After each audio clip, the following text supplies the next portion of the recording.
जुड़ गए आपके साथ स्पोर्ट्स तक पर। और बात आपको पता है आजकल आईपीएल की हो रही है, लेकिन हम सबको पता है कि जो बड़ी पिक्चर है वो है टी20 वर्ल्ड कप। और टी20 वर्ल्ड कप के लिहाज से ही विराट कोहली पर क्या एक बड़ा फैसला वहां पर लिया जाएगा। और बड़ा फैसला जब हम कुछ टाइम पहले तक बात कर रहे थे तो खबरें और अटकलें ऐसी थी जहां पर अलग ही दुनिया में बातें चल रही थी यार कि विराट के बिना आप इंडिया की स्क्वाड की सोचो। लेकिन विराट ने इस आईपीएल जो परफॉर्मेंसेस दी हैं उसमें उन्होंने बताया है कि क्यों वो अब भी सिर्फ इंडिया ही नहीं, शायद मौजूदा क्रिकेट में अगर आप देखेंगे टी20 में उनसे हो सकता है बहुत ज़्यादा एक्सप्लोसिव बल्लेबाज मिले, लेकिन एक इंटिमिडेशन तो विराट कोहली के नाम की रहती है। क्योंकि विराट जब तक क्रीज पर रहते हैं तब तक आपको पता है कि मैच कभी भी खत्म नहीं होता है, और ये चीज़ हम लगातार एक्सपीरियंस कर चुके हैं। और ठीक ऐसा ही हुआ धर्मशाला में, जहां पर आमने सामने थी रॉयल चैलेंजर्स बेंगलुरु और पंजाब किंग्स। एक मस्ट विन गेम, वहां पर जरूरत थी विराट कोहली की, और वहां पर उन्होंने अपनी टीम के लिए एक बार फिर डिलीवर किया। अच्छा, रजत पाटीदार आए, उन्होंने बहुत जबरदस्त इनिंग्स खेली, बट जब मोमेंटम थोड़ा सा लगा कि वहां पर रुक सकता है, बारिश भी हो गई थी, रेन ब्रेक भी हुआ,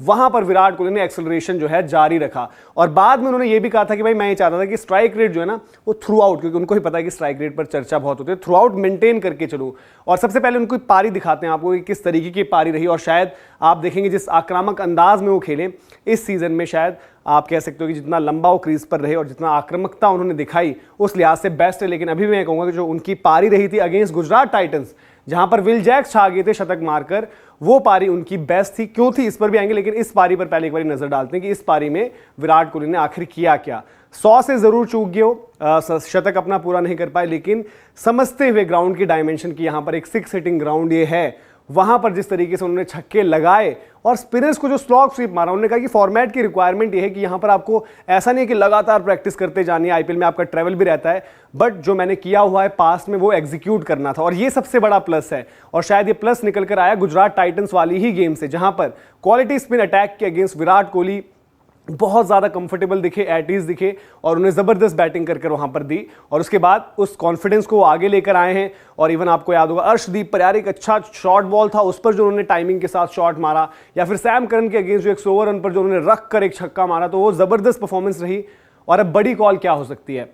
बड़ी कॉल, क्योंकि इंडिया को अगर टी20 वर्ल्ड कप जीतना है, आपको पता है स्क्वाड आ चुका है, उसमें से बेस्ट कैसे निकल सकता है इंडिया का, तो वहां पर यह है कि बात ये चल रही है कि क्या विराट कोहली से ओपन करवाना चाहिए। ऐसे में जरूर एक अनफॉर्चुनेट सिनेरियो यह है कि यशस्वी जायसवाल एक यंगस्टर वो टीम से बाहर हो जाएंगे। लेकिन थोड़ा सा रोहित शर्मा का फॉर्म आपको पता है कि हाल फिलहाल में इफिर आए, यशस्वी का आईपीएल में एक शतक आया है, एक हाफ सेंचुरी आई, उसके अलावा रन उतने ज्यादा नहीं है। तो रोहित और यशस्वी एज एन ओपनर, अगर यशस्वी आगे बेहतर करते हैं, रोहित के पास आउटिंग्स कम है, यशस्वी के पास ज्यादा रहेंगी, प्लेऑफ्स में उनकी टीम जाती है, तो वहां पर थोड़ी दिक्कत लग रही है। बट विराट जिस तरीके से पूरा सीजन गया है, एक बार आप उनके आंकड़ों पर नजर डालिए, और यहां पर विराट ने जो इस सीजन और एक चीज बेहतर करके दिखाई है स्ट्राइक रेट के अलावा, वो है 6 हिटिंग। और जैसे मैंने कहा कि धर्मशाला में उन्होंने जरूरत समझी कि ये 6 हिटिंग वेन्यू है, यहां पर छक्के ज्यादा लगाने होंगे, तो इस पूरे आईपीएल सीजन में आप देखिए उनके 30 छक्के हैं। और जो बड़े 6 हिटर्स जिनकी हम बात करते हैं, Heinrich Klaasen, Travis Head, even Sunil Narine, क्योंकि उन्होंने इतनी बल्लेबाजी करी है, वो बहुत ज्यादा विराट से ऐसा नहीं है कि आगे हैं, 1-2 छक्कों का ही फर्क है। तो विराट ने पूरे सीजन कंसिस्टेंसी दिखाई है, 70 का एवरेज, 150 प्लस की स्ट्राइक रेट,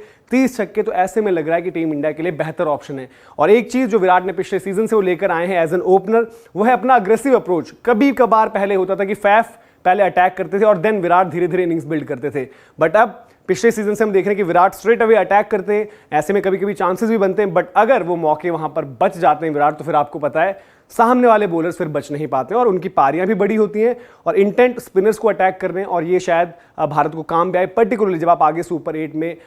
डिफिकल्ट ओपोनेंट्स को वहां पर और ज्यादा